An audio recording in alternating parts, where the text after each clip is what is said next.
Hey everyone, Inange here.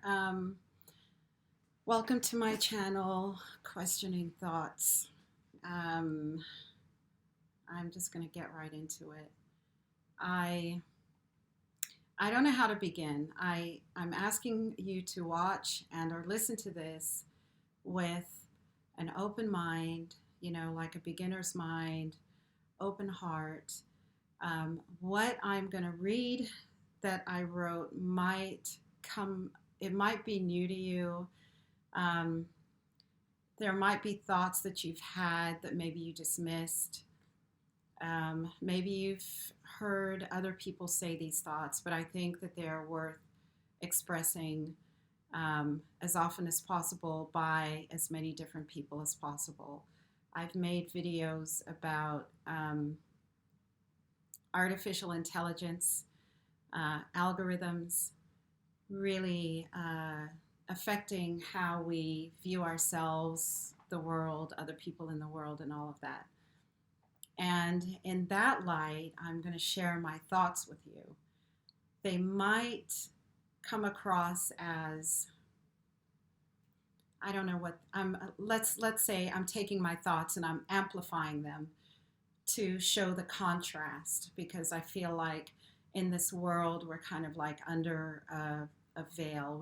We have so much information coming at us constantly that there really isn't much space to really think and reflect. So I'm taking my thoughts, I've taken my thoughts, I've put them in a document that I'm going to read out to you. I'm inviting you to just listen, contemplate, meditate. And please excuse me if I look down. Um, this is something that I wrote, and so I'm going to be looking down a lot. Anyway, here we go. Um, here it is. I've taken a few brain training and speed reading courses over the years, and all of them have said basically the same things. First, to prime your brain to learn. Begin with the end in mind and visualize yourself having successfully completed the course with a new skill and mastery of the content. Repeatedly remind yourself of how intelligent you are and that learning the material is easy and fun as you relax more deeply into the beginner's mind. Forgive yourself your past mistakes and forgive everyone tied to negative memories and associations around learning the particular material and skill. It's from this content that I have questions about what we're being taught by mainstream culture. And from this light, I'm concerned for the future of all people the world over, because as Americans do, so do people of other nations. Everything begins with words. If we want true equality in our world, then we need to examine the words we say, listen to, and accept. Why do we not question the notion that Blacks are incapable of self-discipline, delayed gratification, and stability? Why are scholarship, manners, and marriage associated exclusively with whites in the black-white context? Because the United States is a melting pot. Why is our culture based on the black-white narrative? Have you noticed we are taught to hate whites who hold blacks to the same standards they hold themselves to, and that we're taught to trust whites who hold blacks to the lowest standards possible, if any at all? Why do we not question the narrative that our work is to dismantle white supremacy? Why are so few of us fighting back when it's blatantly obvious that some forces are trying to have us believe our existence is in contrast to white existence instead of in and of our own? Is it really true that we are so innately different from whites that whatever their habits and values, ours must be the complete opposite? Therefore, only a race traitor shares the same values as whites? We are perceived not as individuals, but as representations of our amorphous monolith. Shame on anyone who dares to think and behave counter to how mainstream says true blacks do.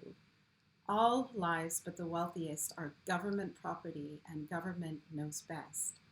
Through news and entertainment media, Government tells us the value of our lives, how to think and feel, where to go and avoid, and what to embrace, believe, invest in, love, and fear.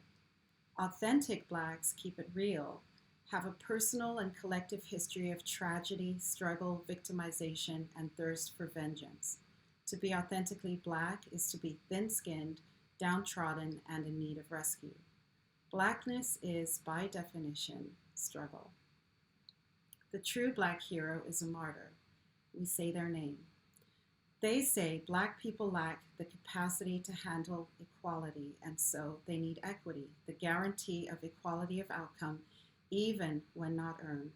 Property destruction, obstruction, theft, immorality, and in some cases even murder are justified expressions of Black culture. A victim cannot be a perpetrator, and what is bad behavior by white standards is considered correcting for history by Blacks. Is it racist to ask too much of them for a Black person to keep their promise and hold their tongue? Assuming Black people unable to abide by the same standards as whites is an extremely racist view, masquerading as dismantling white supremacy. We are expected to champion critical race theory, though it teaches us to perceive all of life through a racial oppressor-oppressed lens. This turns us into perennial enemies.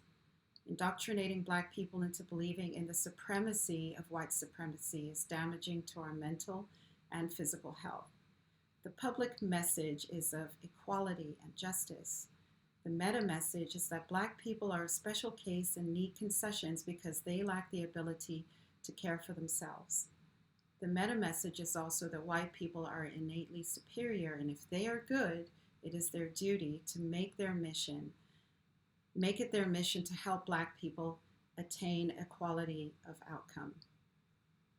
This doctrine has plunged us all into an interminable cycle of fight-flight that corrodes our ability to learn new information. This doctrine makes enemies of Black and whites and ignores the many other types of Americans as non-entities. I invite you all to join me in asking these questions. It doesn't matter your so-called race, ethnicity, or social status. This belief system, sponsored by Fortune 500s, presents itself as a caring savior. When a demographic is indoctrinated into mediocrity, it is not enough that people question it, or else we're in a world of trouble. Circling back to my introduction via the right conditions for learning, in light of that, what long-term and generational effects does the narrative of white supremacy and dismantling it have on Black people? Does this narrative serve us at all? Does it empower us or psychologically cripple? And who ultimately benefits? As the saying goes, to truly understand anything in this world, follow the money. One last question and invitation. Imagine these United States, how things could be within a week if enough of us stopped feeding the belief in white supremacy. With love for all of humanity and all of life, thank you so much for your time and consideration. And I do hope that you